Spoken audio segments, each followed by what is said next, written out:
नमस्कार, स्वागत करता हूं आप सभी का अपने इस प्रोफाइल पर, अपने इस चैनल पर।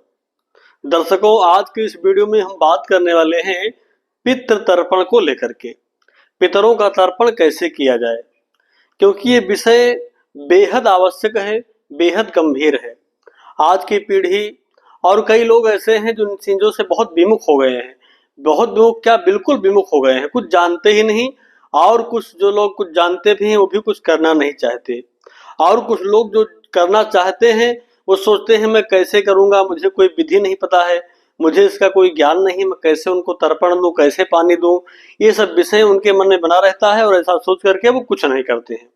तो आज का हमारा ये वीडियो उसी विषय को लेकर के है। जो लोग सनातन धर्मावलंबी हैं, धर्म को मानने वाले हैं और इस चीज को, बात को समझते हैं कि पितरों के लिए तर्पण करना हमारे लिए आवश्यक है, उन लोगों के लिए आज का ये वीडियो बेहद कारगर है, बेहद आवश्यक है। आज के इस वीडियो में हम बात करेंगे पितरों को तर्पण कैसे किया जाए। और ये वीडियो केवल उन लोगों के लिए है जो बिल्कुल कुछ नहीं जानते। और कुछ लोग ऐसे हैं जो कुछ सोचते हैं कि मैं तर्पण करूं, लेकिन उन्हें कोई जानकारी ना होने को समझते हैं। सबसे पहले स्नान आदि से निवृत्त हो जाइए, बढ़िया स्नान कर लीजिए। स्नान करने के पश्चात परिधान में नीचे देखा जाए तो केवल आप अचला पहन सकते हैं, धोती पहन सकते हैं और एक अगोछा ले सकते हैं, इतना पहन लीजिए। और यज्ञोपवीत आदि धारण करते हुए आ जाइए उस स्थान पर जहां पर आपको तर्पण करना है। आसन लगा लीजिए। और सामग्री क्या है? सामग्री आपको एक परात छोटी सी चाहिए, एक लोटा। लोटा क्या है का हो, लोटा जो है फूल का हो, पीतल का हो, चांदी का हो, यानी लोहा और मिट्टी के पात्र को तर्पण में प्रयोग नहीं करना है। आपके पास फूल का लोटा हो, तांबे का लोटा हो या फिर आप पीतल का लोटा हो, इन वस्तुओं का आप प्रयोग कर सकते हैं तर्पण के लिए, किंतु लोहा और मिट्टी का प्रयोग नहीं करना चाहिए। अब ये वस्तु आप ले लीजिए, आसन बिछा लीजिए और एक परात फूल की हो या फिर पीतल की हो, और लोटा भी फूल या पीतल का हो, रख लीजिए। और थोड़े से श्वेत पुष्प, श्वेत चंदन और चावल, तिल और जौ, और साथ ही साथ में गंगा जल, इतनी सामग्री ले लीजिए। सामग्री लेकर के बैठ जाइए। और सबसे पहले क्या करिए, सबसे पहले आप एक लोटे में जल भरिए, गंगा जल डाल करके जल भर लीजिए। उसके पश्चात थोड़े से पुष्प डाल दीजिए, थोड़ा सा चंदन डाल दीजिए, और गंगा जल पहले से डाले हुए हैं।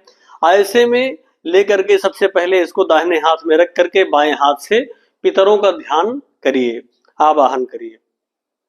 जिनको आप जानते हैं, मंत्र आदि यहाँ पर बोले जाते हैं, किंतु आप मंत्र में भी नहीं पढ़ना है, अभी केवल आप ध्यान कर लीजिए। ध्यान करने के पश्चात आप चुपचाप उसको नीचे रख दीजिए।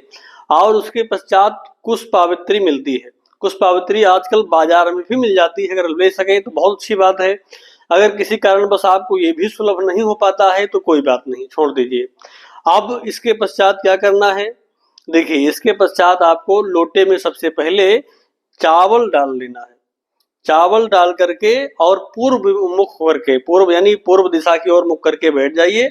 और पूर्व दिशा की ओर मुख करके बैठ जाइए। इसके पश्चात उसी लोटे में थोड़ा सा चावल डाल लीजिए और बाएं हाथ में लोटे को रख करके दाहिने हाथ के द्वारा देवताओं का स्मरण करते हुए, सबसे पहले हम लोग को किसका तर्पण करना है? देवताओं का। और इसके पूर्व अगर हो सके आपसे तो आप हाथ में जल लेकर के अहम अपना नाम ले लीजिए, गोत्र ले लीजिए, श्रुति स्मृति पुराणोक्त फल प्राप्त्यर्थम पित्त तर्पणम करिष्ये, इतना बोल सके, या नहीं तो केवल मात्र पित्त तर्पणम करिष्ये इतना बोल करके रख दीजिए। और ये संकल्प कर लीजिए। इसके पश्चात सबसे पहले पूर्व दिशा की ओर मुख करके, और यज्ञोपवीत अगर आप पहनते हैं तो बहुत अच्छी बात है। और अगर आपका यज्ञोपवीत हो गया है तो इस अवधि में 15 दिन तक यज्ञोपवीत धारण कर लें तो बहुत अच्छी बात है। किंतु अगर किसी कारणवश आप ये भी नहीं कर पाते रहे हैं या फिर यज्ञोपवीत पहनने के अधिकारी नहीं हैं, तो ऐसी स्थिति में आप उसको भी छोड़ दीजिए और केवल मात्र पूर्व दिशा की ओर बैठ जाइए। पूर्व दिशा की ओर मुख करके इसके पश्चात हाथ में आप लोटा अर्थात बाएं हाथ में वो जल पात्र ले लीजिए। दाहिने हाथ के द्वारा सबसे पहले देवताओं को जो जल दिया जाएगा वो अग्र भाग से दिया जाता है, यानी दाहिने हाथ में जो है आगे की ओर जल गिराना रहेगा। पूर्व दिशा की ओर मुख करके, और कुशा के भी कुशा नहीं लेते तो कोई बात नहीं, हथेली के अग्रभाग से देवताओं का स्मरण करते हुए जल प्रदान करिए। इसी प्रकार ऋषियों का स्मरण करते हुए जल प्रदान करिए। इसके पश्चात